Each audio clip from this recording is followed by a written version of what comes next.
Best communities মানে যিসমূহ কমিউনিটিয়ে যিসমূহ জাতি জনগোষ্ঠীয়ে নেচাৰৰ লগত প্ৰকৃতিৰ লগত থাকি তেওঁলোকে বসবাস কৰিছিল আজি অতীজৰে পৰা এই মানুহসমূহৰ যিটো সমস্যা হৈছে এই সমস্যাসমূহৰ ওপৰত এটা বিতং আলোচনা হ'ব। এই আলোচনাটো হওঁতে মই ভাবোঁ যে নৰ্থ ইষ্ট বা অসমৰ প্ৰসংগটো তাত আহিবই, কিয়নো অসম এখন জাতি জনগোষ্ঠীয় এখন ৰাজ্য। আমি দেখিছোঁ যে বিগত সময়ছোৱাত প্ৰায় 2 লাখ হেক্টৰমান মাটি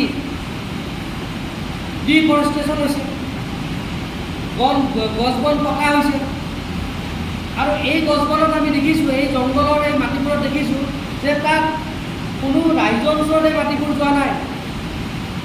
90% মাটি 99% মাটি কিন্তু কিছুমান প্ৰাইভেট অনুষ্ঠানৰ নামতহে আমি যোৱা দেখা পাইছোঁ, প্ৰাইভেট কোম্পানীৰ নামতহে যোৱা দেখা পাইছোঁ, বা চৰকাৰী কিছুমান পৃষ্ঠপোষকতাত চলা মানুহৰ বা মন্ত্ৰীৰ বা কোনোবা মন্ত্ৰীৰ ঘৰৰ মানুহৰ হাততহে আমি যোৱা দেখা পাইছোঁ।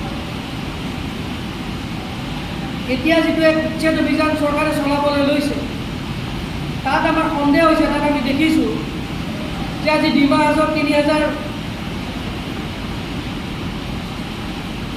স্কুৱেৰ কিলোমিটাৰ মাটি তাত চৰকাৰে উচ্ছেদ কৰিব খুজিছে, তাত চৰকাৰে ডিফৰেষ্টেশ্যন কৰিব খুজিছে।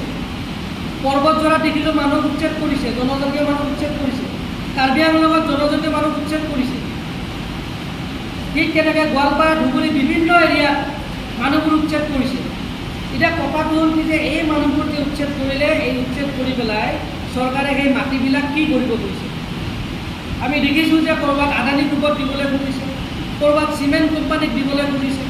আমাৰ ওচৰতে থকা মেঘালয় ৰাজ্যত এই গোটেই যিখন চহৰ শ্বিলং চহৰৰ দাঁতিকাষৰীয়া অঞ্চলবোৰ, এই অঞ্চলটো ভাৰততে নহয় পৃথিৱীৰ ভিতৰত আটাইতকৈ পলিউটেড জেগা বুলি এতিয়া গোটেই মানে হেৰিত এইটো ওলাই পৰিছে। চৰকাৰী স্কুলসমূহ নোহোৱা হ'ল।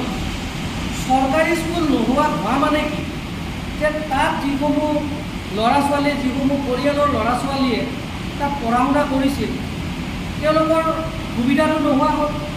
আৰু এই 8000 স্কুল যে অসমত বন্ধ হৈ গ'ল বা 9000 স্কুল যে নৰ্থ ইষ্টত বন্ধ হৈ গ'ল, তাৰ বিনিময়ত অসমে কি পালে? তাৰ বিনিময়ত প্ৰায় সমান সংখ্যক প্ৰাইভেট স্কুল অসমত গঢ় লৈ উঠিল।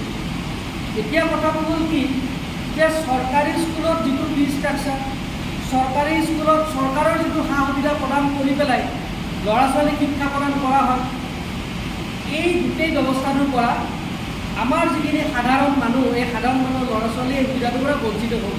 কাৰণ প্ৰাইভেট স্কুলৰ যিটো ফিজ ষ্ট্ৰাকচাৰ, প্ৰাইভেট স্কুলৰ যিটো ইনফ্ৰাষ্ট্ৰাকচাৰ, সেইটো আমাৰ মানুহে সেই ফিজটো বহন কৰিব নোৱাৰে। গতিকে কথাটো হ'ল কি যে ক'ৰবাত আমি এইটো অনুভৱ কৰিছোঁ যে অসমত এই যিটো চৰকাৰী স্কুল বন্ধৰ যিটো প্ৰক্ৰিয়া, এইটো চৰকাৰৰে এটা ষড়যন্ত্ৰ। গতিকে এই ষড়যন্ত্ৰটোৰ ওপৰত দেশৰ বিভিন্ন অনুষ্ঠানসমূহৰ লগতে আমাৰ অসমৰ এই কথাটো বিতংভাৱে তাত আলোচনা হ'ব লাগে। কাৰণ যোৱা 2014 পৰা 2024 চনৰ ভিতৰত গোটেই দেশত প্ৰায় 90000 চৰকাৰী স্কুল বন্ধ হৈছে, তাৰ ভিতৰত 9000 আমাৰ নৰ্থ ইষ্টত। গতিকে তাৰ মাজত আমি এই আলোচনাটো হোৱাটো আমি বিচাৰিছোঁ আৰু এই আলোচনাটো হ'ব। আৰু দেশৰ কেইবাটাও সংগঠন, বহু এছ'চিয়েশ্যন সকলোৱে মিলি পেলাই দেশৰ সমস্যাসমূহৰ ওপৰত তেওঁলোকে এটা আলোচনা কৰিব, বিতং আলোচনা কৰিব, কনক্লেভ এখন পাতিব। এতিয়া কথাটো হ'ল যে অসমৰ সংক্ৰান্তত আমি যিহেতু অসম আৰু নৰ্থ ইষ্টৰ ৰিজনটো আমি ৰিপ্ৰেজেণ্ট কৰোঁ, গতিকে আমি ইয়াত এইবাবেই আমি আহ্বান লৈছোঁ যে অসমৰ যিসমূহ জ্বলন্ত সমস্যা আছে বা যোৱা পেণ্ডেমিকৰ পিছত, লকডাউনৰ পিছত যোৱা 5 বছৰৰ ভিতৰত অসমৰ বিভিন্ন শ্ৰেণীৰ মানুহৰ যিবোৰ সুবিধা অসুবিধা হ'ল, চৰকাৰে যি ধৰণেৰে আমাক ঠকিলে, এই কথাবোৰ নেশ্যনেল প্লেটফৰ্মত আমি লৈ যাব লাগে, তাত আলোচনা কৰিব লাগে। এতিয়া তাৰ ভিতৰত এটা বিশেষ কথা ইয়াত এটা আলোচনা হ'ব, পেণ্ডেমিক এণ্ড এডুকেশ্যন। আজি যদি স্কুলৰ বা এডুকেশ্যনৰ ওপৰত অসমত কি কি সমস্যা হ'ল আমি যদি এইবোৰ আলোচনা কৰিব লাগে, তেতিয়া থৰতে ক'ব লাগিব যে যোৱা বিগত 2014 পৰা 2024 চনলৈ ইয়াৰ মাজতে পেণ্ডেমিকো গৈছে।